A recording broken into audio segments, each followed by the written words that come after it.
ওম নমো ভগবতে বাসুদেবায়। এই শ্লোকটার মাধ্যমে আজকে লৌকিক অলৌকিক কথার আর একটা পর্বে আপনাদের সকলকে স্বাগত জানাচ্ছি। প্রভু শ্রীকৃষ্ণের জন্মের কিছু রহস্য, পুরাণের বিভিন্ন তথ্য ঘেঁটে আজকে আপনাদের সামনে আমি নিয়ে আসলাম। ভগবত পুরাণ অনুসারে প্রভু শ্রীকৃষ্ণের জন্মতিথি উপলক্ষে আমরা সকলে জন্মাষ্টমী অনুষ্ঠান পালন করি। কিন্তু আজকে আমি বিভিন্ন পুরাণের অংশ বিশ্লেষণ করে আপনাদের সামনে এমন কিছু তথ্য তুলে ধরব যেগুলো আশা করছি আপনাদের অনেকের কাছেই অজানা। আপনারা কি জানেন কেন প্রভু শ্রীকৃষ্ণ দেবকী আর বসুদেবের সন্তান হিসেবে জন্মগ্রহণ করেছিলেন?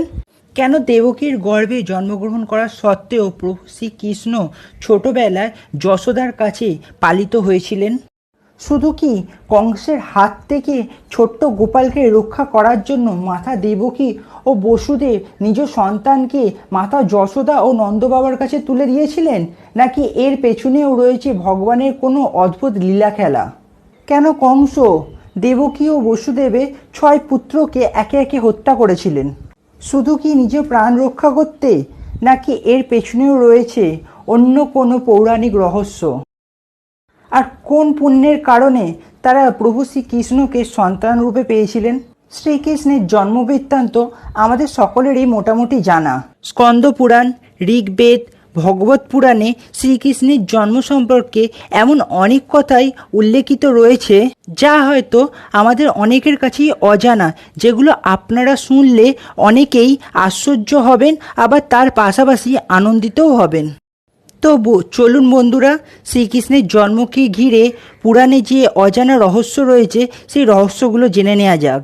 শ্রীমদ্ ভগবত পুরাণে বর্ণিত রয়েছে, কংসের কারাগারে বন্দি থাকাকালীন মাতা দেবকী ও বসুদেবের কাছে শ্রী বিষ্ণু তার অষ্টম অবতারে শ্রীকৃষ্ণ রূপে মাতা দেবকীর অষ্টম গর্ভে জন্মগ্রহণ করার আগে তাদের পূর্বজন্মের কথা মনে করাতে চেয়েছিলেন। ভগবত পুরাণ ও স্কন্দ পুরাণ অনুযায়ী প্রথম জন্মে বসুদেব প্রজাপতি সুতপা দেবকী কৃষ্ণী রূপে জন্মগ্রহণ করেছিলেন। সেই জন্মে তারা দুজনকে নারায়ণকে মনে মনে স্মরণ করে তপস্যা করেছিলেন দীর্ঘ সময়। তাদের দীর্ঘ তপস্যায় নারায়ণ সন্তুষ্ট হয়ে তাদেরকে দর্শন দিয়েছিলেন। প্রজাপতি সুতপা আর কৃষ্ণী এরা দুজনে নারায়ণকে মনে মনে যে রূপে স্মরণ করে তপস্যা করেছিলেন, নারায়ণ ঠিক সেই রূপেই তাদেরকে দর্শন দিয়েছিলেন। প্রভু নারায়ণের অতি সুন্দর ও দিব্য রূপ দর্শন করে সুতপা আর কৃষ্ণী প্রতি জন্মে নারায়ণের সমতুল্য পুত্র সন্তান লাভ করতে চেয়েছিলেন। নারায়ণের দিব্য রূপে মুগ্ধ হয়ে তারা নারায়ণের কাছ থেকে মুক্তি বা মোক্ষ লাভের কথা বলতেই ভুলে গেছিলেন। অথবা এটাও বলা যেতে পারে, প্রভু তার লীলা খেলার দ্বারা সুতপা আর কৃষ্ণীকে তাদের সব কথা ভুলিয়ে দিয়েছিলেন। প্রভু নারায়ণের সমতুল্য তো এই জগৎ সংসারে আর কেউই নেই। তাই দেবকী ও বসুদেবের প্রথম জন্মে নারায়ণী সুতপা ও কৃষ্ণীর পুত্র সন্তান কৃষ্ণী গর্ভা রূপে জন্মগ্রহণ করেছিলেন। এরপর বসুদেব ও দেবকী তাদের দ্বিতীয় জন্মে মহর্ষি কশ্যপ এবং তার স্ত্রী অদিতি রূপে জন্মগ্রহণ করেছিলেন। আর সেই সময় প্রভু বিষ্ণু বামন অবতারে উপেন্দ্র নামে ঋষি কশ্যপ ও অদিতি পুত্র রূপে জন্মগ্রহণ করেছিলেন। উচ্চতা কম হওয়ার দরুন নারায়ণ বামন রূপে প্রসিদ্ধ হয়েছিলেন। আবার রামচরিত মানসে উল্লেখিত রয়েছে যে ত্রেতা যুগে মহর্ষি কশ্যপ ও অদিতি রাজা দশরথ ও রানী কৌশল্যা রূপে জন্মগ্রহণ করেন, আর নারায়ণের সপ্তম অবতার রামচন্দ্রকে নিজের পুত্র সন্তান হিসেবে পান। দেবকী এবং বসুদেবের মতো ঠিক একই রকমভাবে মাতা যশোদা এবং নন্দবাবা শ্রীকৃষ্ণকে পুত্র রূপে পেয়েছিলেন। মাতা যশোদা এবং নন্দবাবা তাদের পূর্বজন্মে ধরা এবং দ্রোণা রূপে জন্মগ্রহণ করেছিলেন। ধরা এবং দ্রোণা বৈবাহিক সম্পর্কে আবদ্ধ হয়েছিলেন ঠিকই, কিন্তু তাদের কোনো সন্তান ছিল না। ধরা এবং দ্রোণা বছরের পর বছর ব্রহ্মদেবের তপস্যা করেছিলেন। দীর্ঘকাল তপস্যা করার পর অবশেষে ব্রহ্মদেব সন্তুষ্ট হয়েছিলেন এবং তাদেরকে দর্শন দিয়েছিলেন আর তাদেরকে বর চাইতে বলেছিলেন। তখন ধরা আর ডোনা ব্রহ্মদেবের কাছে সন্তান লাভের কামনা প্রকাশ করেন, আর সেই সঙ্গে তাদের এই জীবনেই মুক্তি লাভ করবার ইচ্ছা প্রকাশ করেন।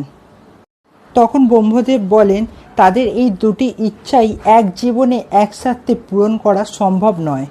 বিধির বিধানে তাদের আবার জন্ম নিয়ে আসতে হবে, তাই এই জন্মে তাদের মুক্তি সম্ভবপর নয়।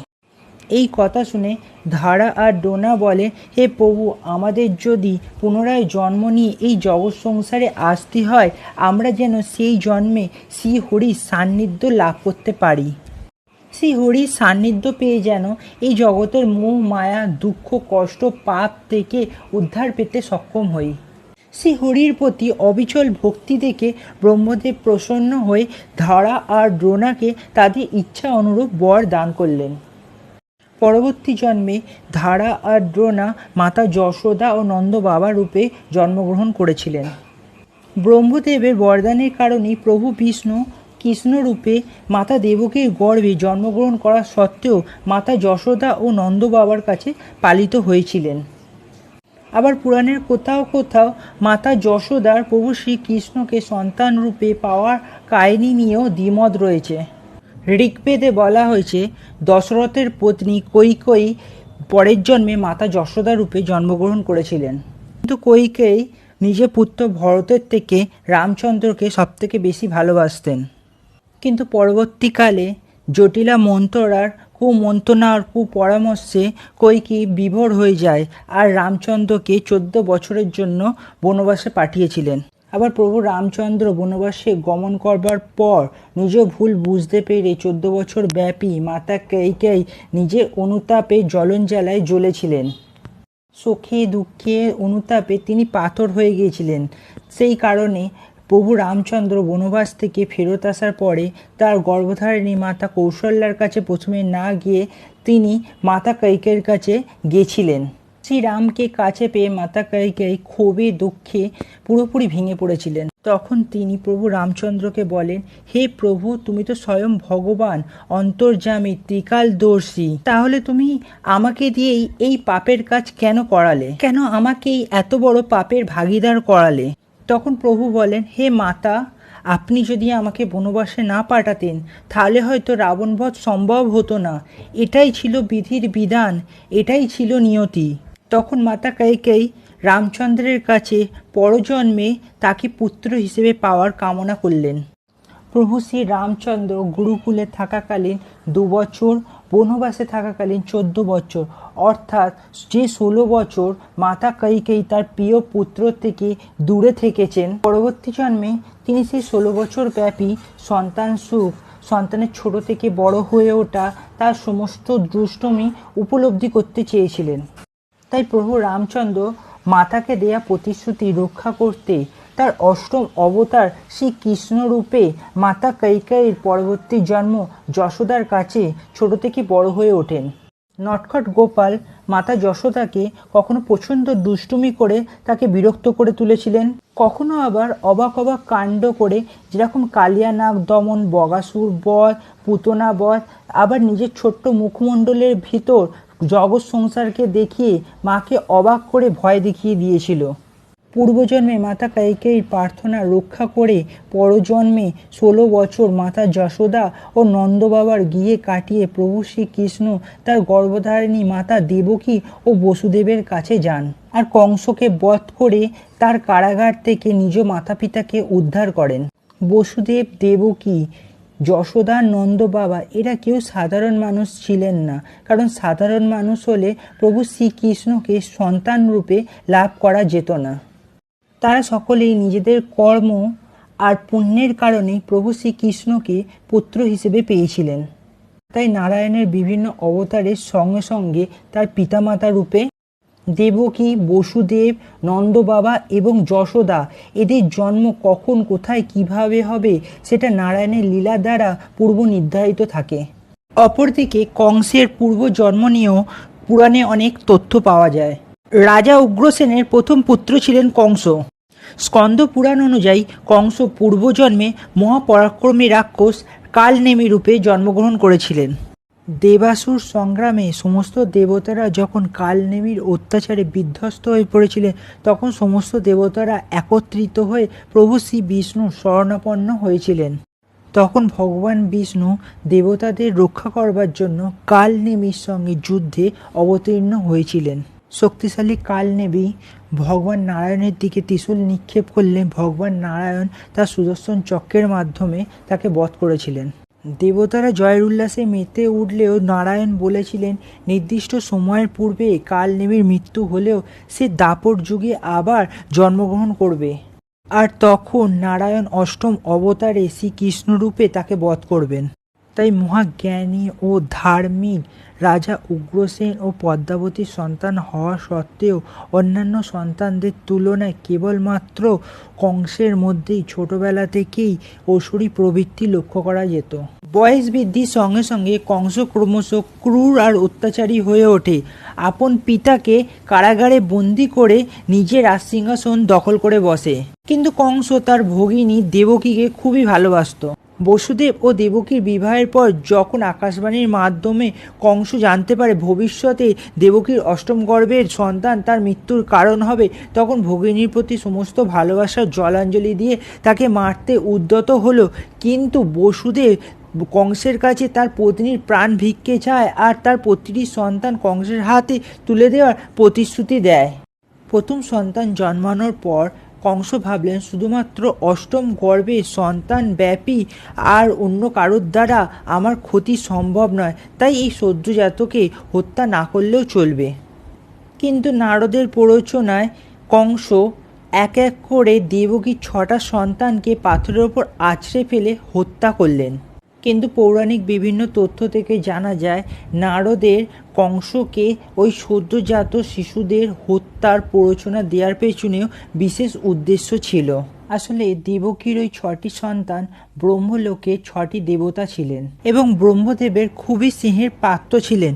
ব্রহ্মদেব তাদের এতটাই স্নেহ করত যে তাদের ছোটোখাটো দোষত্রুটি ক্ষমা করতেও দ্বিধাবোধ করতেন না।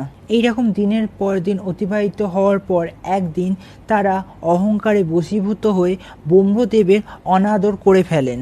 তখন ব্রহ্মদেব ক্রুদ্ধ হয়ে যান আর তাদেরকে পৃথিবীর লোকে রাক্ষসজনিতে জন্ম নেবার অভিশাপ দেন। কালান্তরের সময় অনুযায়ী তারা রাক্ষসরাজ হিরণ্যকশ্যপুর বংশে জন্মগ্রহণ করেন। ওই 6 জন শিশুর পূর্বজন্মের কথা স্মরণ থাকায় তারা কখনো কোনো খারাপ কাজে লিপ্ত হয়নি, বরং তারা ঈশ্বরের ভক্তি করতে থাকেন। নিজ বংশে ভগবানের আরাধনা করতে দেখে ক্রুদ্ধ হয়ে হিরণ্যকশ্যপু অভিশাপ দিয়ে বলে রাক্ষসজনিতে জন্মগ্রহণ করা সত্ত্বেও যে ভগবানের আরাধনায় তোমরা সারাদিন লিপ্ত থাকো, একদিন সেই ভগবানের কারণেই এক দৈত্যের হাতে তোমাদের মৃত্যু ঘটবে। পরবর্তীকালে মাতা দেবকীর অনুরোধে ভগবান কৃষ্ণ ওই 6টা শিশুকে এনে মাতা দেবকীকে তাদের দর্শন করিয়েছিলেন এবং তারপরে তাদের মুক্তি প্রদান করেছিলেন। কংসের হাতে দেবকী ও বসুদেবের 6 পুত্রের হত্যার পর যোগবলে মাতা দেবকী তার সপ্তম গর্ভ বসুদেবের অন্য পত্নী রোহিণীর গর্ভে স্থানান্তরিত করেছিলেন। সপ্তম গর্ভে শেষ নাগ বলরাম রূপে জন্মগ্রহণ করেছিলেন। আর অষ্টম গর্ভে ভগবান কৃষ্ণের জন্মের পর শ্রী বিষ্ণু কারাগারের সমস্ত সৈনিকদের নির্দাচ্ছন্ন করে দিয়েছিলেন আর কারাগারে দরজা খুলে দিয়েছিলেন। প্রভু শ্রী বিষ্ণুর নির্দেশে বসুদেব কৃষ্ণপক্ষের অষ্টমী তিথির মধ্যরাত্রে কৃষ্ণকে মাথায় করে যমুনা নদী পার হয়ে ঝড় বৃষ্টির মধ্যে গোকুলে গিয়ে মাতা যশোদা ও নন্দবাবার গৃহে রেখে এসেছিলেন আর তাদের একটি কন্যা সন্তানকে সঙ্গে করে নিয়ে এসেছিলেন। কংস ওই কন্যা সন্তানকে দেবকীর অষ্টম সন্তান ভেবে যেই তাকে হত্যা করবার জন্য চেষ্টা করলেন, অমনি বাচ্চাটা শূন্যে উঠে যায় এবং স্বরূপে আসেন মহামায়া রূপে এবং অট্ট হাসি হেসে তাকে বলে যে তোমাকে বধিবে যে গোকুলে বাড়িছে সে। এই বলে অট্টহাসি হাসতে হাসতে সে অন্তর্ধান হয়ে যায়। মহামায়ার কথা অনুযায়ী শ্রীকৃষ্ণ গোকুলেই ধীরে ধীরে বড় হয়ে উঠছিলেন। কংসের পাঠানো দৈত্য দানবদের বধ করে অবশেষে মথুরা এসে কংসকে বধ করেন আর মাতা পিতাকে কারাগার থেকে মুক্ত করেন। বিভিন্ন পুরাণে শ্রীকৃষ্ণের জন্মকে কেন্দ্র করে এই বিভিন্ন তথ্যকে বিশ্লেষণ করলে বোঝা যায় শ্রীকৃষ্ণের জন্ম বৃত্তান্তকে কেন্দ্র করে এক একটি ঘটনা কিভাবে একে অপরের সঙ্গে যোগসূত্র স্থাপন করেছে।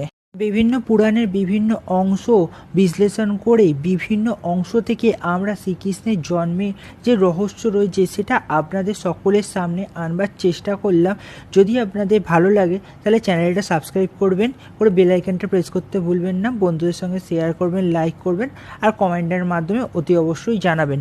আজকের জন্য এতটাই। নেক্সট এপিসোডে আবার নতুন আর এক ধরনের গল্প নিয়ে আপনাদের কাছে হাজির হয়ে যাব।